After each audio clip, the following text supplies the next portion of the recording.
Listo. Ya.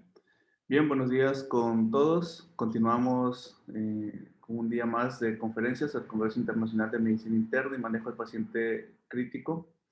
El día de hoy tenemos un importante ponente, el doctor José Olivares, neurocirujano.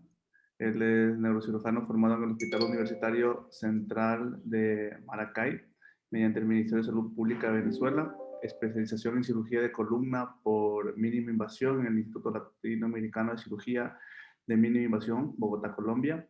Es líder del Servicio de Neurología del Hospital General Monte Sinaí del Ministerio de Salud Pública aquí en el Ecuador. El tema que el doctor José Olivares nos va a compartir el día de hoy es traumatismo craneoencefálico. Doctor, bienvenido. Muchas gracias una vez más por aceptar nuestra invitación de parte de la Fundación Ecuatoriana por la Salud. Le damos la más cordial bienvenida. Muchas gracias.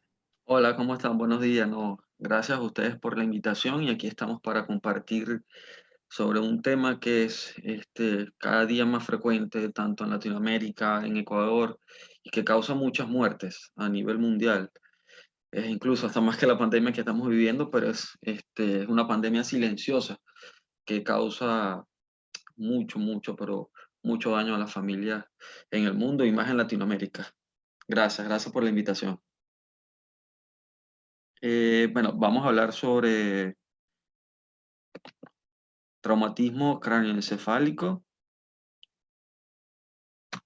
Aquí está. Eh, sí, ya le vamos a compartir la pantalla. Les pido disculpas si en algún momento la pantalla no se ve rápido, es por cuestiones de la computadora actualmente. Ok, ahora sí. Bueno, gracias nuevamente por la invitación para el Congreso Internacional de Medicina Interna y Manejo del Paciente Crítico y Neurocrítico en este caso. Bueno, el tema es traumatismo cráneoencefálico. Vamos a hablar sobre las generalidades, cómo podemos clasificarlo. En este caso, el traumatismo craneoencefálico severo, que es el de mayor importancia. Todos son importantes, pero es el que tenemos que tener en cuenta más, porque muchas veces no sabemos diferenciarlo, porque muchas veces puede confundirse con alguna patología que tenga el paciente o algún proceso etílico o bajo alguna sustancia y el estado neurológico puede ser evaluado no correctamente.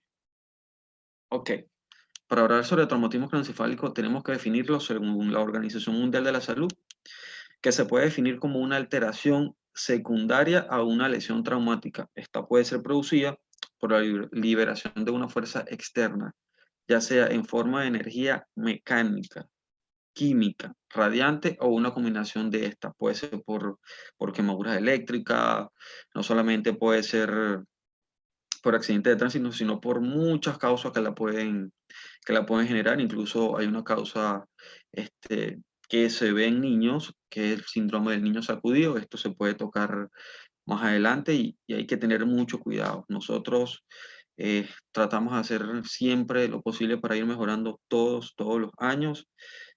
Tuve la dicha de ir a un congreso internacional, un congreso mundial de neurotrauma y neurointensivismo. Así también exponer algunos casos. Llevamos 3 casos, un compañero y yo.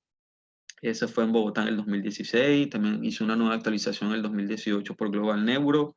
En el 2020 hice otra actualización en neurotrauma y actualmente estoy haciendo una en neurotrauma en unos congresos, el primer congreso del Cono Sur de neurocirugía en cuanto a neurotrauma. Y actualmente a partir del 10 de junio, o perdón, del 10 de julio en adelante, este, creo que se va a formar una nueva, un nuevo curso para una actualización del traumatismo craneoencefálico y de la atención como tal. Ok, tenemos que empezar hablando sobre la epidemiología. Es considerado un problema de salud a nivel mundial, de todas las regiones, más en Latinoamérica se ve el traumatismo craneoencefálico. La incidencia de traumatismo craneoencefálico a nivel mundial es de alrededor de 200 personas por cada 100.000 habitantes. Este número he tomado desde el año 2012, no se ha hecho una nueva actualización ¿Cuánto es en realidad? Porque siempre escapa un poquito más. Hay países que no llevan este tipo de estadísticas. Y bueno, siempre en Latinoamérica estamos lamentablemente casi que de primer lugar. Es la primera causa de muerte en jóvenes de 15 a 35 años acá en el Ecuador. Es la primera causa de muerte y es la primera causa que deja muchas secuelas. Entonces es un problema de verdad que sí a tratar y a crear conciencia en los jóvenes y en todas las personas. Por cada 250 a 300 traumatismos craneoencefálicos leves, hay de 15 a 20 moderados y de 10 a 15 severos. La relación es 2-3, afectando más a los hombres que a las mujeres. Hay un dicho que siempre dicen por allí, que bueno, los hombres inventamos mucho y en realidad a veces eso sí lo veo bastante. La edad promedio, como ya les comenté, es de 15 a 35 años. Es la primera causa de muerte en Ecuador en pacientes con esta edad, reportado para el año 2015. No hay una nueva estadística, la última estadística fue del año 2015 sobre este tema, sobre esta causa de muerte. Entonces, hay que seguir estudiándola, hay que seguir reportando, porque para hacer una mejor atención o para diagnosticar bien, tenemos que hacer estudios y tenemos que llevar una buena estadística. Y es el trauma más frecuente en la edad pediátrica, formando parte de un politraumatismo, un estudio que se hizo en el año 2020 sobre traumatismo craneoencefálico en una unidad pediátrica, indica que el mayor auge en cuanto a la edad pediátrica están desde los 2 años hasta los 6. ¿Por qué? Bueno, en esta edad los niños empiezan a caminar más, muchas veces se caen de la cama, y entre otras cosas también que pudiera pasar. Acá no se escapa Latinoamérica de esto, y usted va a una emergencia y si hace un trabajo de investigación, eh, los niños que más acuden son los que presentan traumatismo craneoencefálico, bien sea leve, moderado o severo. Vamos a empezar a hablar sobre su mecanismo de acción. Aquí estaba comentándole algo que se llama el signo del niño sacudido, que muchas veces las mamás, los familiares agarran al bebé, lo alzan hacia arriba o para hacerle reír y allí causa algo que se llama el síndrome del niño sacudido, que esto va a dejar unas consecuencias. Más adelante el paciente puede tener hematoma cerebral o hematoma sutural, hemorragia conjuntival o retiniana, y también se asocia una rectificación cervical y muchas veces el niño llega con un deterioro neurológico y esto forma parte de lo que es el traumatismo craneoencefálico. Los mecanismos de acción, bueno, tenemos la aceleración, desaceleración, por contragolpe, por aplastamiento, por sacudida, que aquí se encuentra. También tenemos que clasificar la lesión del traumatismo craneoencefálico según la integridad de la aura madre, pudiera ser abierto, pudiera ser cerrado, penetrante, no penetrante. Dentro del traumatismo craneoencefálico abierto encontramos el penetrante y no penetrante. Todo va a depender de la cubierta de la aura madre, si está perforada o si no está perforada. Y el traumatismo craneoencefálico cerrado. Existen muchas clasificaciones. Vamos a tratar de dar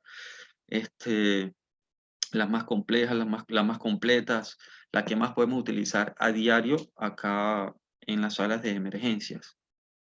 Hay una clasificación que es la clasificación mundial que tenemos del traumatismo craneoencefálico según la escala de Glasgow. Aquí nos permite clasificar si es un trauma leve, un trauma moderado o un trauma severo. Dependiendo de si es leve, moderado o severo, va a ser el tipo de atención, dónde va a ser la ubicación, si es una unidad de hospitalización, de observación de emergencia, de neuroobservación o de cuidados intensivos. Aquí, bueno, para repasar la escala de Glasgow, tenemos los ítems. Cuanto a la apertura ocular, un espontáneo va a ser de 4 puntos, al llamado va a ser de 3, al dolor o la estimulación de 2, y 1 si no hay un tipo de respuesta. Esta la utilizamos más que todo en adultos porque en la Glasgow en pediátrico es una escala que está modificada también.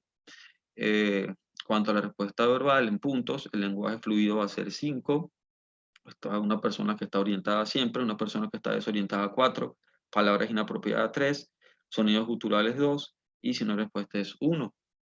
En cuanto a la respuesta motora, el puntaje mayor es 6, que es una persona que te puede recibir alguna orden, pudiera ser cerrar, abrir los ojos, apretarte la mano, mover un pie.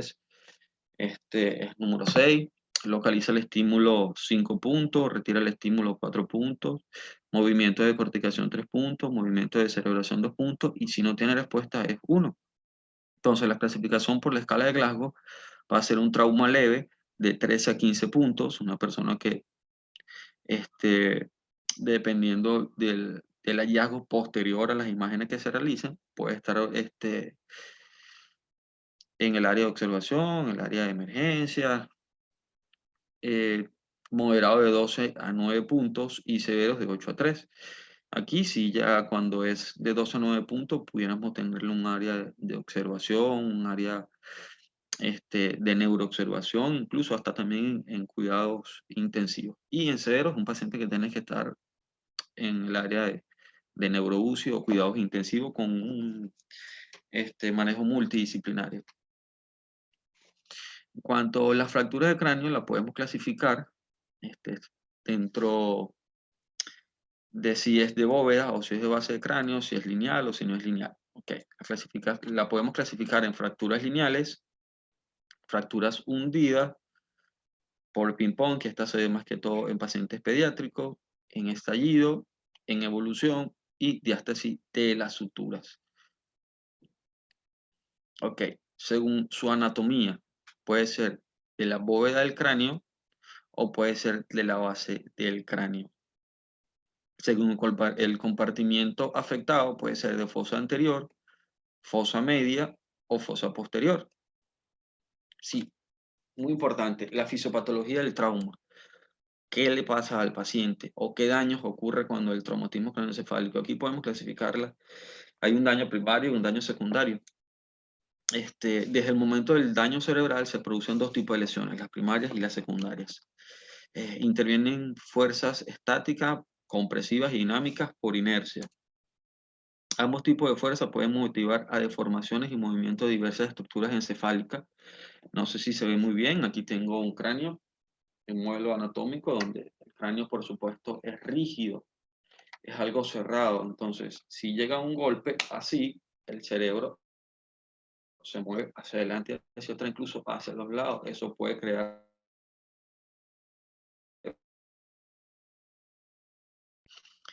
Existen lesiones primarias y lesiones secundarias. Las lesiones primarias que vamos a encontrar son... Estas van a ocurrir inmediatamente después del impacto. A nivel celular puede continuar su desarrollo durante las primeras horas del traumatismo. Las consecuencias son lesiones funcionales, estructurales y focales o difusas. Hay lesiones macroscópicas y lesiones microscópicas.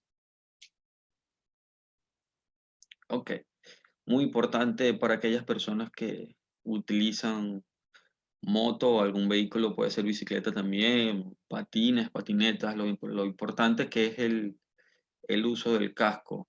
Nos salva las vidas de muchos pacientes que encontramos que llegan a la emergencia con el casco puesto, y de verdad que para el magnitud del trauma tienen lesiones pocas o menos lesiones como debería tener un paciente que no ha utilizado el casco. Entonces, muy importante.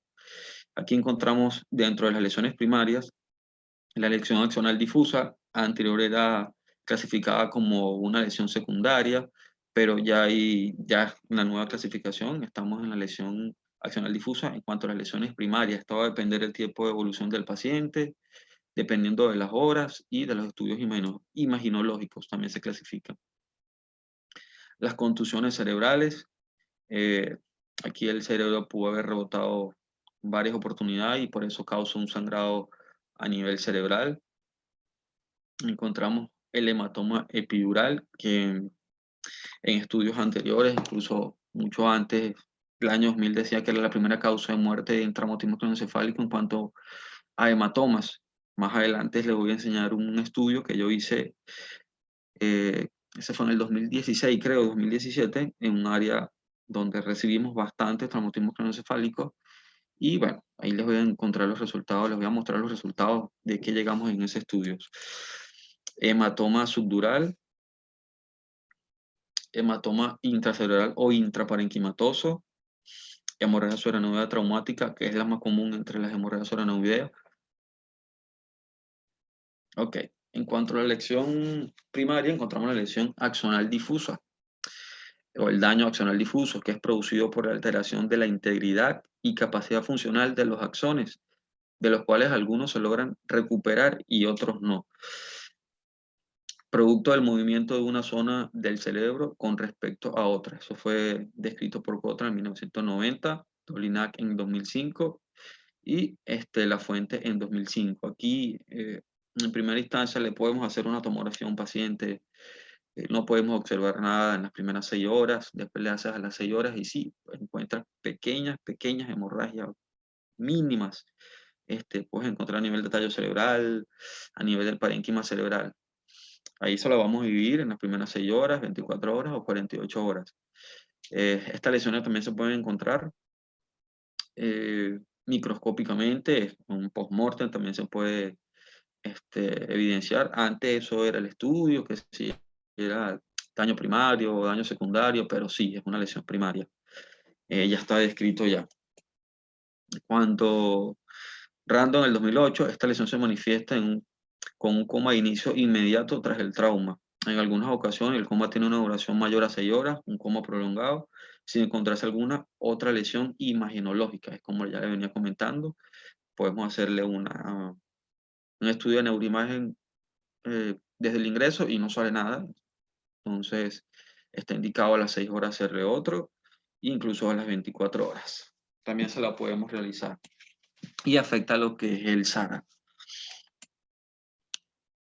Siguiendo con las clasificaciones, aquí tenemos las contusiones cerebrales. Por golpe, por contragolpe, muchas veces no encontramos algún tipo de fractura. Encontramos en el examen físico del paciente un hematoma en la región del hemicráneo derecho y las lesiones las podemos encontrar en el lado izquierdo. Más que todo es por el contragolpe que pasa acá. Aquí se produce un desplazamiento tisular rápido, además de la ruptura de los vasos cerebrales que generan hemorragia y edema. Esto fue escrito por Kotler en 1990. Las zonas más susceptibles son los bordes de las circunvoluciones cerebrales, como por ejemplo las áreas del lóbulo frontal, contracrestas orbitales y el lóbulo temporal en el ala del efenoide. Esto es por contragolpe, como ya le venía comentando.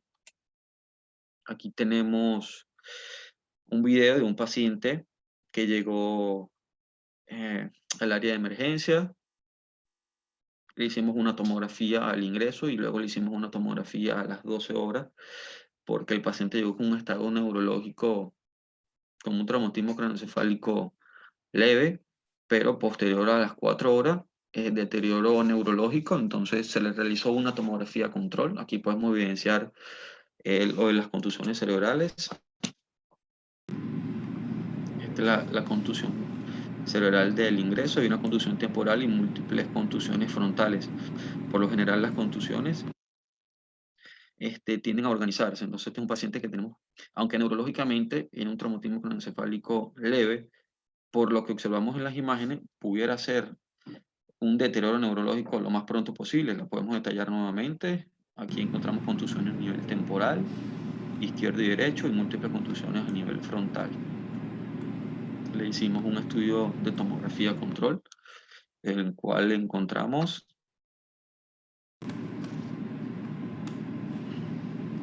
la contusión más grande a nivel temporoparietal izquierdo y múltiples contusiones a nivel bifrontal. Este paciente tuvo un deterioro neurológico muy importante. De 13 puntos tuvo un deterioro neurológico a 10 puntos. Se llevó al área de cuidados críticos, se llevó al área, lamentablemente tuvimos que referirlo, sí, del área de cuidados críticos porque era un paciente pediátrico. Entonces lo referimos porque no contamos con el área de terapia pediátrica. Entonces se tuvo que referir a un centro que cuente con el área de cuidados intensivos pediátricos. Sí sé que le realizaron una cirugía, dentro de la cirugía que me comentaron fue una cranectomía descompresiva y pudieron drenar el hematoma que tenía allí, intracerebral. se le realizó otra tomografía, la cual no la tengo, pero sí se evidencia poco más grande las contusiones a las 48 horas. Estuvo sedado durante 24 horas y a las 48 horas le hacen otro control y por eso ameritó la resolución quirúrgica. Ok. Cuanto el hematoma epidural, otra de las lesiones primarias que hay que tenerle mucho miedo. Siempre encontramos asociado más que todo lo que es a fractura del hueso. Aquí se define como el acúmulo de contenido hemático entre la tabla interna ósea y la dura madre. No siempre, con mayor frecuencia por la laceración de la arteria meninge media o por el sangrado del diplo del hueso debido a una fractura del cráneo. Este tipo de hematoma presenta el paciente muchas veces un periodo lúcido, que es un intervalo de lucidez entre el momento del trauma y la aparición de signos neurológicos. Muchas veces se le llama el paciente héroe. Este paciente ocurre un accidente de tránsito, queda consciente, él saca a los ocupantes dentro del vehículo o trata de hacer cualquier maniobra heroica, llama por teléfono y al rato usted ve que el paciente se desploma. Me pasó a mí, me pasó en cuanto a mi formación por allá en el 2012, un paciente que hubo un accidente de tránsito cerca del hospital donde yo estaba haciendo mi posgrado, tuvo la oportunidad de llegar a la emergencia, llevó a su hermano, llevó a otro familiar. El paciente estaba consciente, lúcido, 15 minutos de largo, no tenía ni 15 minutos del accidente y presentó un deterioro neurológico. Yo no me explicaba, entonces, gracias a Dios tenía mi área superior, le hicimos una tomografía y se evidenció el hematoma epidural. Las otras dos personas no eran quirúrgicas, sin embargo tenían un Glasgow moderado, y él que llegó con 15 puntos de Glasgow fue quirúrgico y gracias a Dios se pudo operar y pudo salir de su lesión neurológica. Sí, duró como 20 días hospitalizado, pero realmente salió sin algún tipo de déficit porque la cirugía fue oportuna y gracias a Dios en ese momento se le realizaron los primeros cuidados. Su forma es biconvexa, ¿por qué? Porque anatómicamente existen a nivel de la dura madre algo que se llama los espacios de Gerald Marshall, que estos son el espacio de anclaje de la dura madre y por eso el hematoma es así. Aquí podemos encontrar la forma del hematoma epidural, como está señalado acá. Vean cómo es la forma. Estas imágenes son de pacientes que he atendido. Y aquí hay algo que es un signo característico, cuando usted puede encontrar un hematoma epidural, un signo hiperdenso dentro del área, hipodenso dentro del área hiperdensa, que es el signo del remoligno o del sangrado activo. Vamos a hablar sobre ahora hematomas subdurales. Es la acumulación de sangre entre la dura madre y aracnoides que suele producirse por ruptura de las venas puentes. Estas son traumáticas en un 90% y espontáneas en un 10%. Se manifiesta con un deterioro cognitivo que aparece de forma progresiva, es mucho más mortal que el hematoma epidural. Ya se lo voy a demostrar por qué en el trabajo que realicé.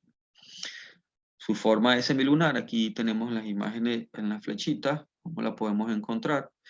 Existen, puede ser agudo, subagudo, mixto o crónico, en este caso un paciente crónico, con un sangrado activo, este es un paciente más crónico. Ok. Cuanto a las lesiones, el hematoma subdural, aquí encontramos estos pacientes que, bueno, un señor que, aunque su estado neurológico era 15 puntos de Glasgow, el señor recibió trauma craneal múltiple, pero por las olas del mar. Aquí encontramos que el paciente me decía que las olas del mar estaban muy fuertes y le pegaban en la cabeza. Llegó con cefalea, estaba desorientado, le hacemos una tomografía y salió o se evidencia un hematoma subdural. En este caso le había recibido los múltiples traumatismos una semana antes, 10 días antes, y presentó los síntomas desde el primer día. Entonces, porque no se le quitaba, presentaba el mareo, acudió al hospital. Aquí tenemos el video. Y tengo que romper la Sale cara. el hematoma, está vivo en quirófano, sangre ya aquí acumulada. Le pudo drenar, el hematoma era bilateral, en este caso podemos encontrar nada más el hematoma que drenamos el derecho. Nuevamente, y tengo que romper la cara. podemos observar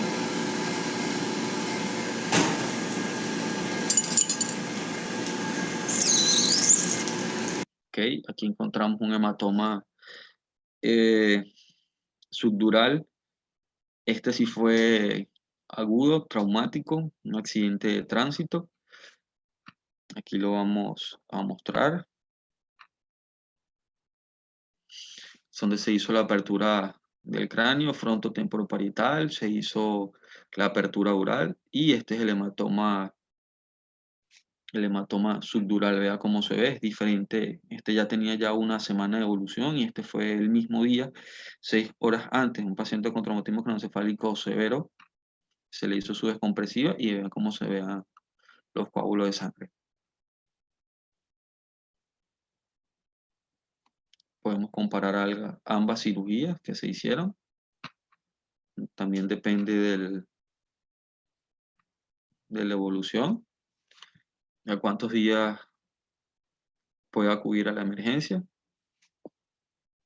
No tenía videos actuales de hematoma epidural, porque las veces que la hemos drenado no nos da oportunidad de grabar. Y bueno, aquí esta sí nos dio oportunidad. Teníamos a alguien que nos grabara. Me disculpan que no le traje este tipo de video. Aquí encontramos los hematomas intraparenquimatosos entre las lesiones primarias. Aquí en la tomografía se puede ver. Es un contenido hemático de gran cuantía a nivel intracerebral. En ocasiones puede drenar al sistema ventricular. Aquí podemos evidenciar un traumatismo de alto impacto. Otras lesiones de la hemorragia suranoidea, que este tipo de hemorragia está localizada entre la lectomeninge y la superficie cerebral. Los espacios de reserva van a estar tomados. Se da en la base o en la fosa posterior. Debe pensarse una ruptura, cuando es traumático, por supuesto, de la arteria basilar o de las arterias vertebrales, o sobre todo si hubo una hiperextensión de la cabeza. Hay que tener mucho cuidado a este paciente. Este paciente nos va a decir que tiene mucha cefalea, puede tener fotofobia. ¿Qué podemos encontrar en la tomografía o qué vamos a encontrar? Los espacios de reserva pueden estar disminuidos. Estos espacios de reserva donde debe haber líquido cefalorraquídeo, se va a encontrar lo que es unas áreas de hiperdensia, que esto es un sangrado. El valle de Silvio puede estar con un sangrado. Muchas veces se puede encontrar el signo de la copa o el signo de la estrella. Aquí está señalado con rojo donde podemos localizar la sangre o dónde está la sangre. Este traumatismo, todo hemorragia subaranoidea en la clasificación Fisher 3 tiene que ser tratada en un área de cuidados intensivos o cuidados intensivos o neuroobservación. Ok, dentro de las lesiones secundarias encontramos el edema cerebral, los hematomas tardíos, la herniación cerebral, que es posterior a los daños primarios, la hipertensión intracraneal, el vasoespasmo, convulsiones, hidrocefalia por trastorno de reabsorción del líquido cefalorraquídeo. Ok, donde tenemos que tener cuidados en el edema cerebral del paciente. Se define como el aumento patológico de la cantidad de agua en el cerebro con incremento del volumen del parénquima cerebral. Aquí vamos a encontrar borramiento de surcos y cisuras, perdón. Hay mal diferenciación de sustancia blanca y sustancia gris, pérdida de los espacios de reservas. El manejo va a depender, puede ser médico o puede ser quirúrgico, según como lo veamos en la imagen y según el estado neurológico del paciente. Las herniaciones cerebrales, podemos encontrar la herniación subfalcina o cingulada, que usualmente resulta de una masa hemisférica expansiva en la fosa anterior y media, la cual causa que el giro del cíngulo se herne sobre las de lados del cerebro. La herniación transtentorial o uncal típicamente resulta de una masa expansiva en la fosa media temporal. El uncus se hernia sobre el tentorium cerebelli. Las herniaciones central y tonsilar pueden resultar de incremento generalizado de la presión intracraneal y la presencia de masas supratentoriales.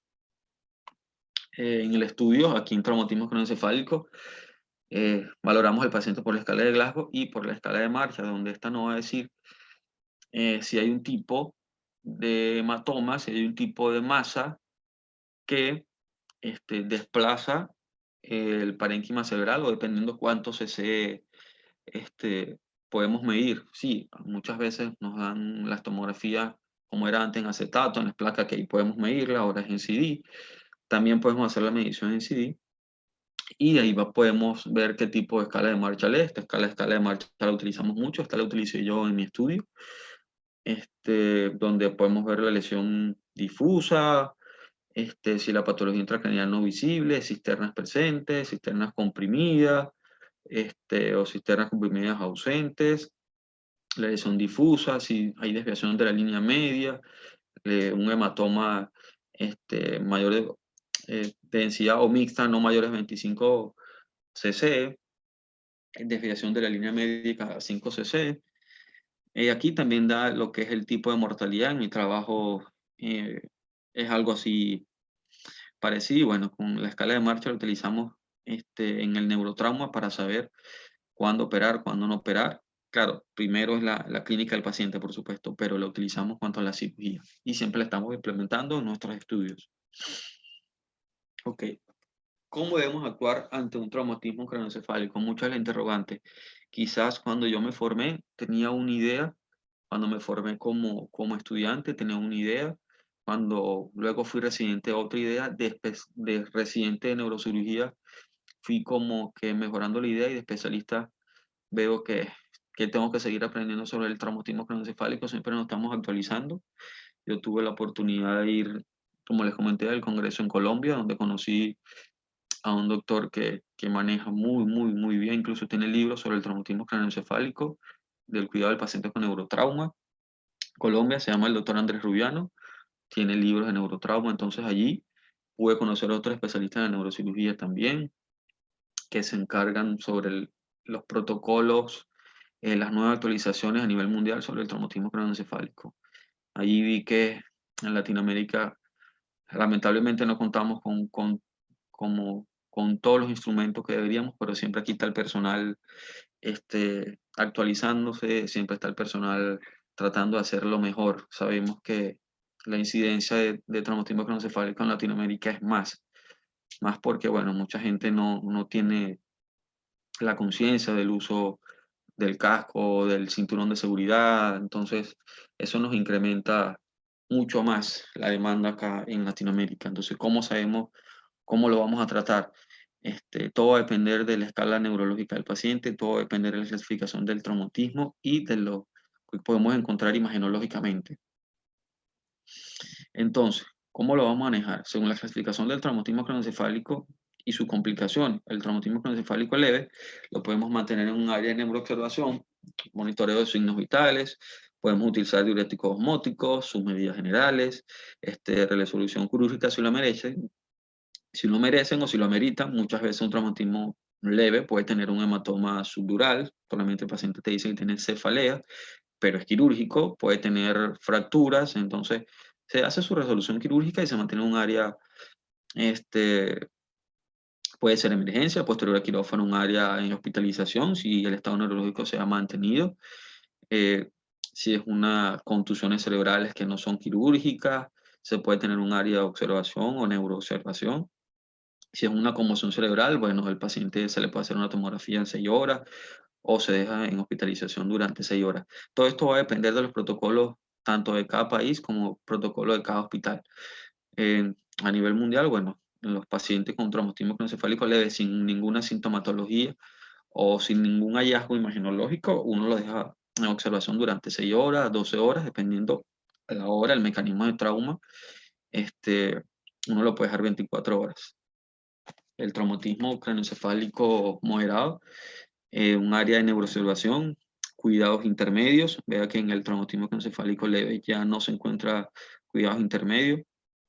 Cuidados intensivos se puede utilizar también dependiendo imagenológicamente lo que encontremos y por supuesto el estado neurológico del paciente, su monitoreo de signos vitales, sus diuréticos osmóticos, sus medidas generales, resolución quirúrgica si lo amerita y estudios de neuroimagen control. Aquí vamos a ver o vamos a comparar dependiendo de las lesiones que tenga. Las tomografías las podemos hacer a las 6 horas, a las 12 horas, según el protocolo, a las 24 horas, a las 48 horas o a las 72 horas. Siempre hay que estar pendiente del estado neurológico del paciente. Permisito.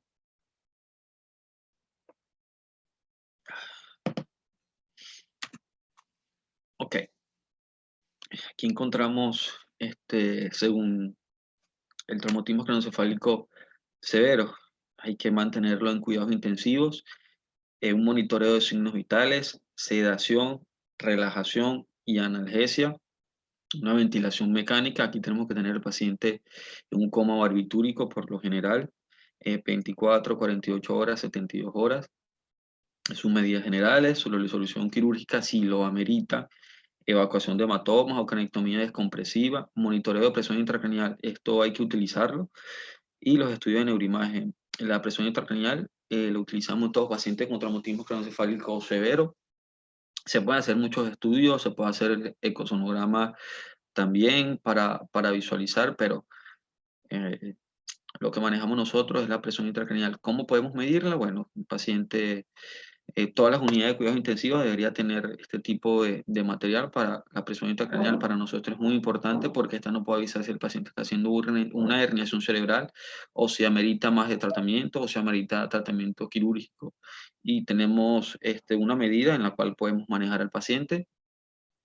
Tuve la dicha de manejar paciente con monitoreo de presión intracraneal.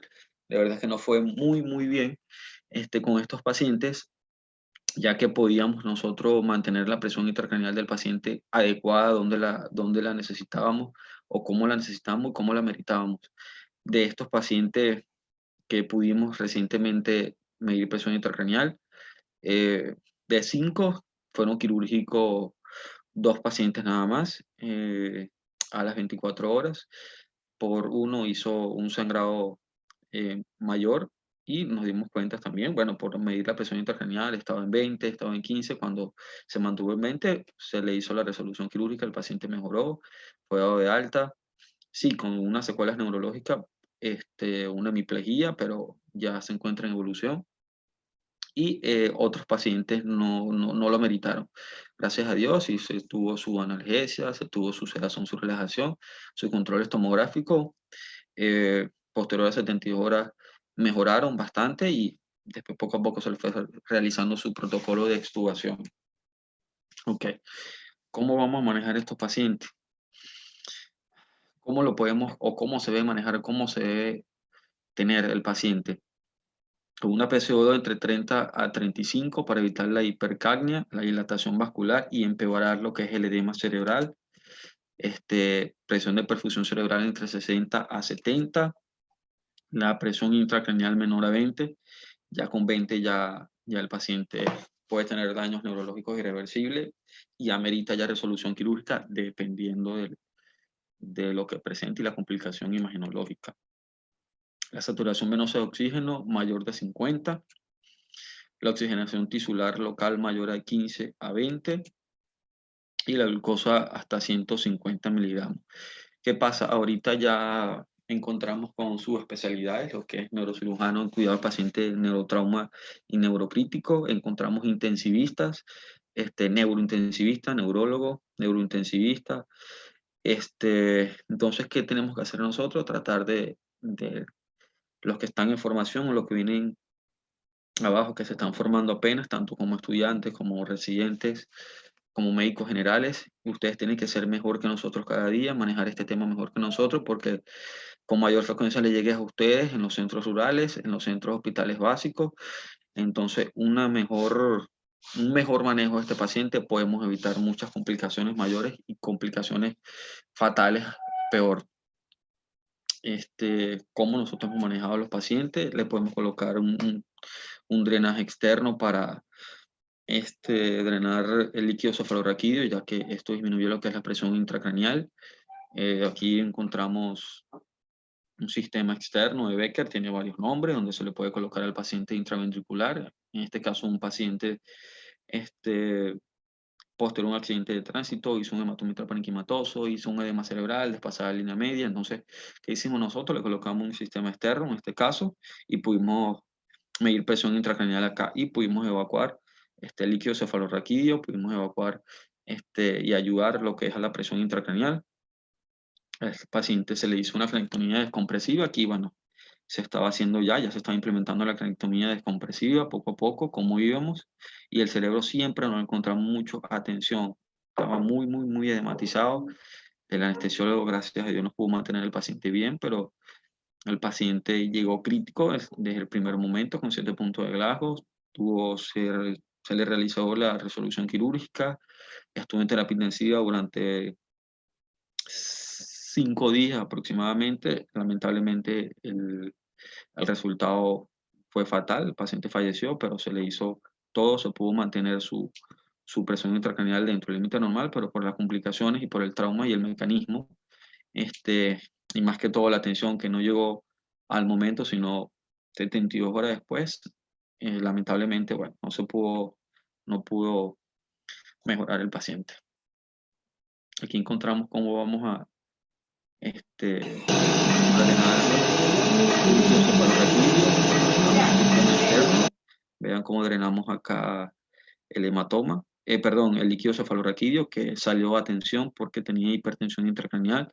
Aquí estamos midiendo lo que es el monitoreo de la presión intracraneal con un aparato que aquí encontramos, donde se evidencia la temperatura del paciente y se evidencia la presión intracraneal del paciente.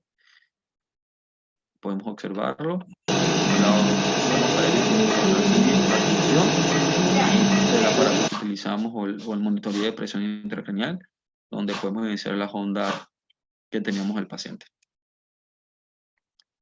Ok, este es el estudio que realicé, cuanto al pronóstico clínico del trauma craneoencefálico severo en pacientes atendidos en el Servicio Autónomo Hospital Central de Maracay. Esto fue en Venezuela, 2015-2016, donde atendimos 110 pacientes con traumatismo craneoencefálico severo.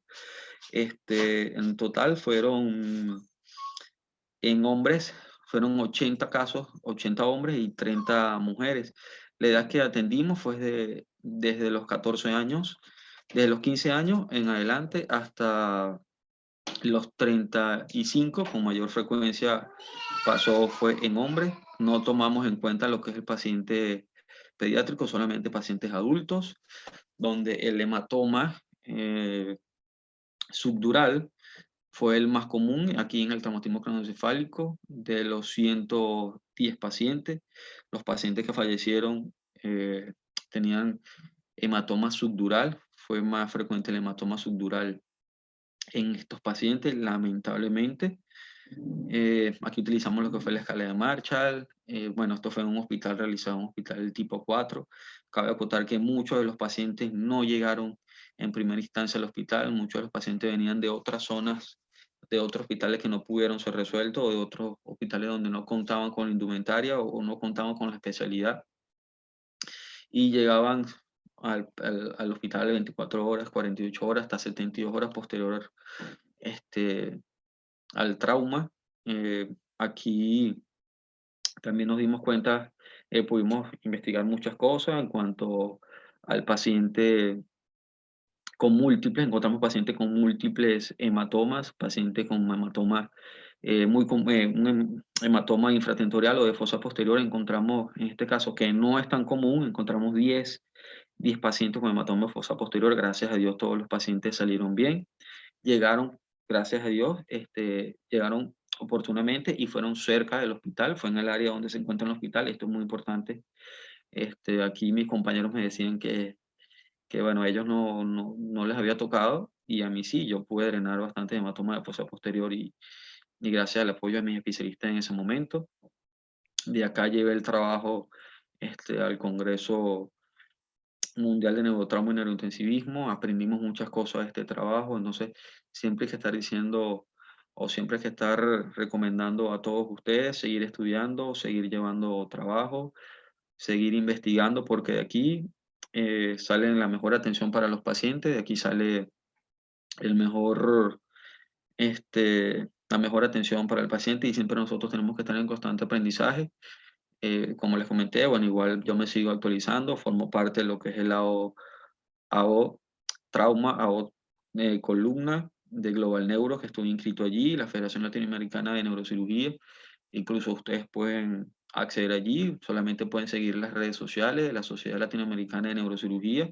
También los invito para decirles que en noviembre va a ser el Congreso Latinoamericano de Neurocirugía acá en Ecuador, Guayaquil, donde ya están las inscripciones abiertas.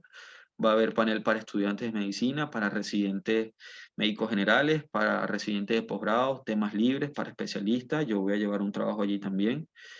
Hay un residente que va a llevar un trabajo también, que es interno y un residente ambos, que yo lo estoy ayudando para eso. Yo siempre estoy aquí a la orden. Entonces, le digo que se pueden inscribir allí en las redes sociales, los pueden seguir. Todos los miércoles estamos haciendo algún tipo de eventos, tanto para especialistas, residentes, médicos generales, internos. Hay un capítulo que es de estudiantes de medicina también, y de verdad que aquí podemos aprender todo. De eso se trata, de que aprendamos todo cuanto al manejo del traumatismo craneoencefálico y de muchas patologías.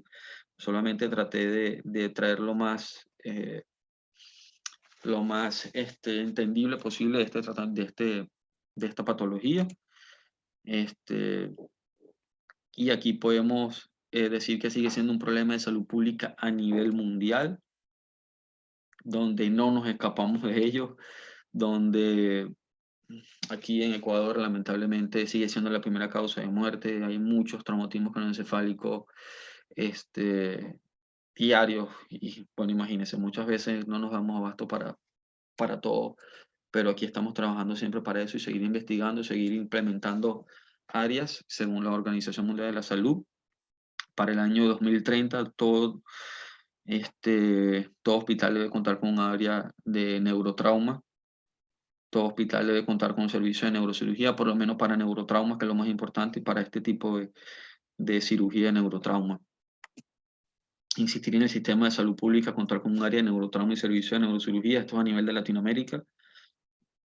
Formar especialistas en el área de neurotrauma y neurointensivismo, también en muchas partes del mundo, en Europa, hay ambulancias que tienen tomografía de cráneo. Sé que en Argentina hay, y en Brasil hay. En muchos países de Latinoamérica no contamos con esto, donde llega la ambulancia, el paciente con un traumatismo craneoencefálico, de una vez le hacen la tomografía y mediante el sistema se la envían al médico que está de guardia en el hospital donde lo van a llevar, y ahí dice si sí, lo pueden atender, o véngase, que es de criterio quirúrgico, se la hacen inmediatamente. Entonces, eso sería algo bueno que se implemente a nivel de Latinoamérica. El manejo oportuno evitará daños neurológicos irreversibles. Lo invito a que me sigan en mis cuentas, lo que es Instagram, neurosurgery, _2K, y en Facebook, Dr. José Alfredo Olivares. Espero les haya gustado y podemos seguir leyendo este tema, podemos seguir ayudándolos en este tema, y siempre estamos a la orden acá. Muchas gracias.